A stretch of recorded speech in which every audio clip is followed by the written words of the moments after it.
स्वागत है आपका न्यूज़ 18 जम्मू कश्मीर लद्दाख हिमाचल में। मैं हूं विशाल और आप देख रहे हैं नमस्ते हिमाचल। मंडी में चंडीगढ़ मनाली नेशनल हाईवे पर 6 मील के पास फिर से ये सड़क बंद हो गई है। इससे पहले एचआरटीसी की चलती बस और एक डंपर पर पहाड़ी से पत्थर आ गिरे थे। इस हादसे में कुछ सवारियों को हल्की चोटें आई हैं और इन सभी को फर्स्ट एड देकर आगे जम्मू के लिए भेज दिया गया है। ये बस एचआरटीसी कुल्लू डिपो की थी और जम्मू के लिए इकलौती बस होने की वजह से पूरी तरह से सवारियों से भरी हुई थी। रात 8:30 बजे जब ये बस 6 मील के पास पहुंची तो पहाड़ी से पत्थरों की बरसात हो गई। इसकी चपेट में बस और एक अन्य डंपर आ गया। डंपर में भी 3 लोग सवार थे जो एक जीप को डाले में डालकर ले जा रहे थे। बस पर पत्थर गिरने की घटना के बाद बस चालक धर्मेंद्र ने बस को तुरंत प्रभाव से मंडी बस स्टैंड पहुंचाया और आंशिक रूप से घायल सवारियों को फर्स्ट एड दिया गया। वहीं परिचालक चंद्रमणि ने बताया कि सभी सवारियां पूरी तरह से सुरक्षित हैं और कुछ सवारियों को हल्की चोटें आई हैं। क्षतिग्रस्त बस को मंडी बस स्टैंड पर ही रखा गया है, जबकि यहां से दूसरी बस में सवारियों को जम्मू के लिए रवाना किया गया। फोन लाइन पर हमारे साथ जुड़ चुके हैं वीरेंद्र ज्यादा जानकारी के साथ। वीरेंद्र, सबसे पहले तो हम ये बताएं कि जो इसमें जख्मी हुए थे क्या सबकी हालत अभी स्थिर है, और दूसरा ये कि ये घटना कैसे घटी, अभी उस सड़क मार्ग का क्या हाल है? देखिए विशाल, घटना जो है वो बीती रात को तकरीबन 8:30 बजे की बात है, जब ये मनाली से जम्मू जा रही है एचआरटीसी की बस है। 6 मील के पास जैसे ये बस पहुंची तो पहाड़ी से जो है वो काफी मात्रा में पत्थर जो है बस से आ गिरे। इसके साथ साथ यहाँ पर एक डंपर भी जो है वो इसी स्थान से क्रॉस हो रहा था, तो कुछ पत्थर जो है उस डंपर को भी लगे हैं, तो वो डंपर भी इसकी चपेट में आया है। बस में सवार जितने भी लोग थे उनको आप ये मान के चलिए कि शुक्र ये रहा कि उनको सिर्फ हल्की चोटें आई हैं, और जो एचआरटीसी का चालक था उसने बिना देरी किए जो है बस वहां से एकदम से फटाफट से मंडी बस स्टैंड पहुंचाई, जहां पर उन्हें जो भी हल्की फुल्की चोटें लगी थी उन्हें जो है वो प्राथमिक उपचार वहां पर दिया गया। बस स्टैंड में फर्स्ट एड जो एचआरटीसी के पास रहती है वो फर्स्ट एड जो वो दी गई, और फिर यहाँ से जो है मंडी बस डिपो की जो है वो दूसरी बस जो है वहाँ पे उसमें सारी सवारी शिफ्ट की गई, और वो बस जो है वो रात को ही जम्मू के लिए रवाना हो गई थी। वो बस जम्मू पहुंच चुकी है और जितने भी उसमें लोग सवार थे सारे के सारे चले गए हैं। किसी को भी कोई ऐसी गंभीर चोट नहीं लगी थी। हल्की फुल्की चोटें, हल्की फुल्की खरोंचे जो है वो जरूर आई थी, तो फर्स्ट एड जो है वो दे दी गई थी। सभी की हालत जो बिल्कुल स्थिर है। जो डंपर में 3 लोग सवार थे, डंपर के ऊपर जो पत्थर गिरे हैं उसमें भी डंपर के पीछे वाले हिस्से में जो है वो ये पत्थर गिरे हैं, तो आगे जो वो 3 लोग बैठे थे वो भी पूरी तरीके से सुरक्षित हैं। जी विशाल। जी, शुक्रिया आपका तमाम जानकारी के लिए वीरेंद्र। तो इस वक्त जो स्थिति है वो सबसे अच्छी बात ये है कि किसी को भी कोई गहरा जख्म नहीं आया, हल्की फुल्की चोटें आई थी और इसके बाद सबका फर्स्ट एड कर दिया गया है और यात्री अपने गंतव्य की ओर फिर से रवाना कर दिए गए हैं।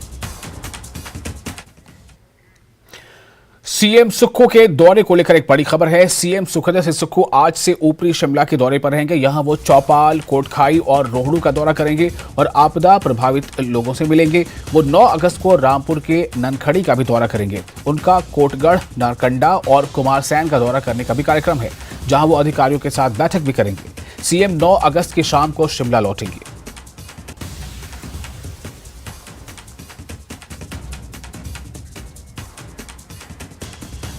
और हमारे साथ राजेंद्र जुड़ चुके हैं, हमारे संवाददाता, ज्यादा जानकारी के साथ। राजेंद्र, सीएम के आज ऊपरी शिमला के दौरे को लेकर क्या डिटेल्स हैं और फोकस किन चीजों पर रहेगा?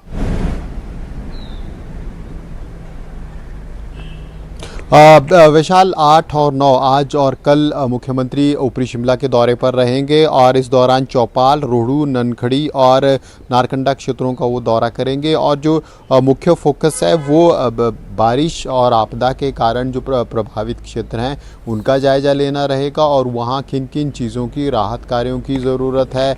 अब क्योंकि एप्पल सीज़न जोरों पर है और अब मिड हाइट्स का और हाइट का एप्पल आना शुरू हो जाएगा, तो ऐसे में बागवानों को किसी प्रकार की दिक्कत ना हो, कहाँ कहाँ सड़कें खोलने का काम अधिक तेज गति से होना चाहिए, उन तमाम चीज़ों के ऊपर मुख्यमंत्री पूरा विश्लेषण करेंगे, पूरा ऑब्जर्वेशन करेंगे और अधिकारियों को निर्देश भी देंगे। इसके अलावा नुकसान का जायजा लेंगे, कहाँ कितनी निजी संपत्ति का नुकसान हो चुका है।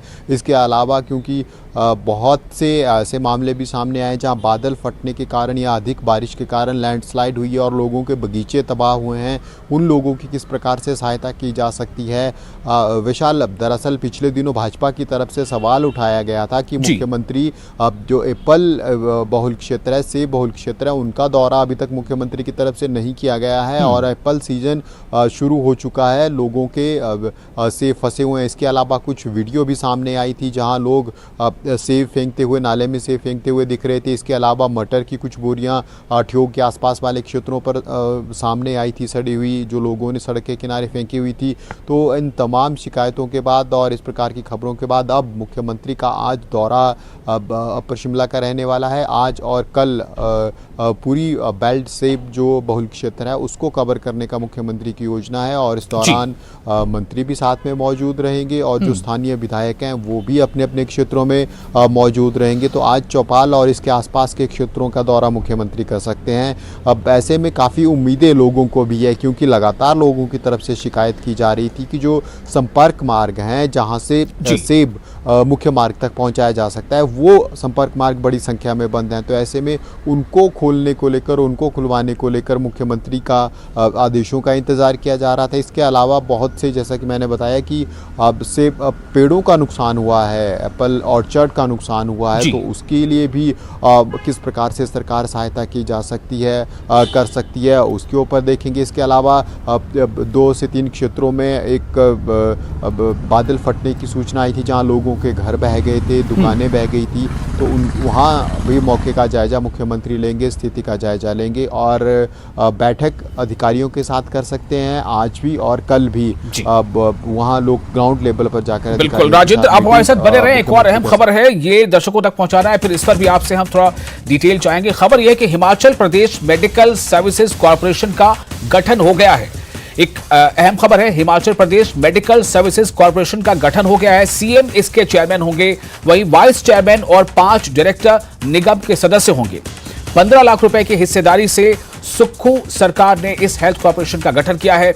यह corporation essential drug list committee और राज्य स्तरीय खरीद कमेटी का गठन करेगी और विभिन्न स्वास्थ्य संस्थानों के लिए आवश्यक दवाइयां, आधुनिकतम मशीनरी एवं उपकरणों की खरीद करेगी। इससे उचित मूल्य और समय पर आपूर्ति सुनिश्चित की जा सकेगी। और राजेंद्र हमारे साथ बने हुए इस खबर पर। राजेंद्र, आपसे मैं चाहूंगा कि मेडिकल सर्विसेज वाला ये जो इशू है, इसको लेकर और थोड़ा सा आप हमें डिटेल से बताएं और इसमें इस बार नया क्या होने जा रहा है?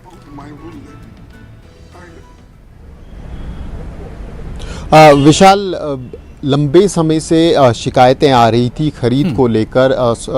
जो स्वास्थ्य विभाग की तरफ से उपकरण खरीदे जाते थे, अलग अलग अस्पतालों की तरफ से खरीद की जाती थी, तो खरीद को लेकर धांधलियों के लंबे समय से इशू आ रहे थे और गुणवत्ता के ऊपर भी सवाल उठ रहा था। तो उसको देखते हुए जैसे ही वर्तमान सरकार बनी थी ठाकुर सुखविंदर सिंह की अध्यक्षता में मुख्यमंत्री के रूप में, तो फिर ये निर्णय लिया गया था, शुरुआती दौर में ही प्रदेश सरकार के द्वारा ये निर्णय ले लिया गया था कि एक मेडिकल कॉरपोरेशन का गठन करेंगे और यही कॉरपोरेशन फिर पूरी जो स्वास्थ्य संबंधी खरीद है वो पूरी करेगी और इसके अलावा कहाँ किस इक्विपमेंट की ज़रूरत है, जो तमाम दवाइयों की खरीद है, अब जो दवाइयाँ अस्पतालों में मिलती है उन सब की खरीद इस कॉरपोरेशन के द्वारा होगी। इसके अलावा अलग अलग संस्थानों में मशीनरी की ज़रूरत जो स्वास्थ्य संस्थानों में रहती है उसकी खरीद भी इसी कॉरपोरेशन के द्वारा होगी। तो अब एक पूरे प्रदेश में जो अलग अलग खरीद की जाती थी उन स्वास्थ्य विभाग के अंतर्गत या स्वास्थ्य से संबंधित संस्थानों में, उन सब को यूनाइट करके, केंद्रित करके अब ये काउंसिल का गठन किया गया है और यही काउंसिल इस पूरे मामले पर अब डील करेगी।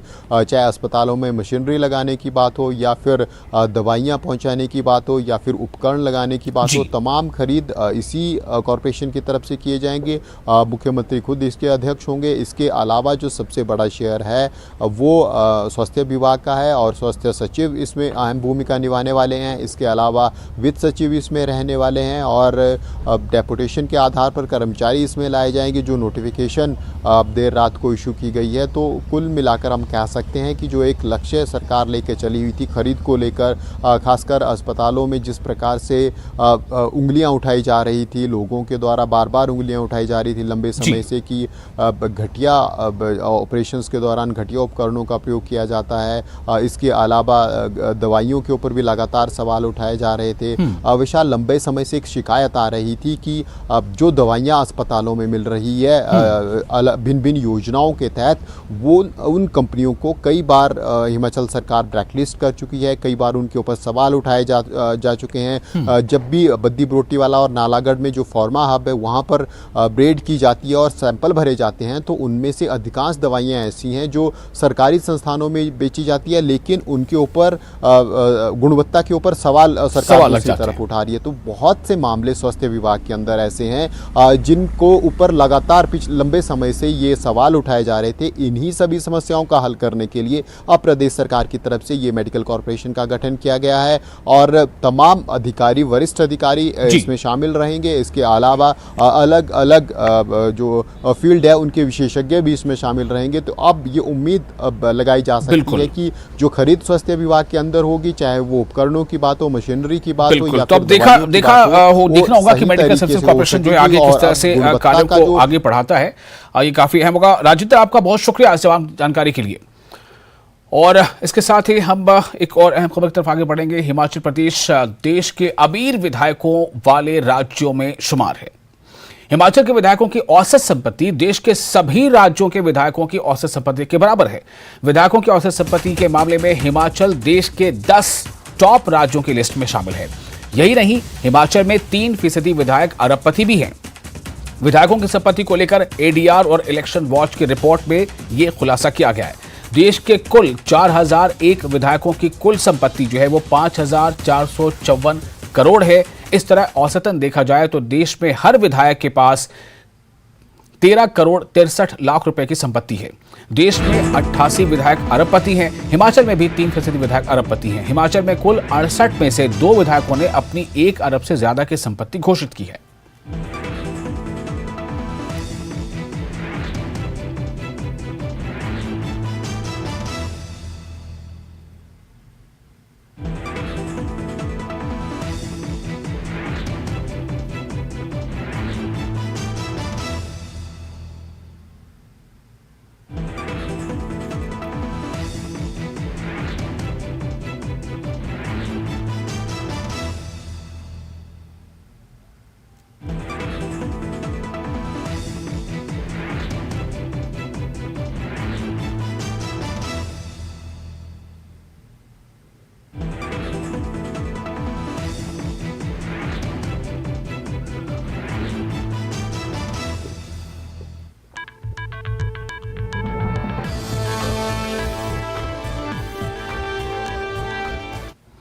और फिलहाल एक छोटा सा ब्रेक लेते हैं। ब्रेक के बाद खबरों का सिलसिला जारी रहेगा।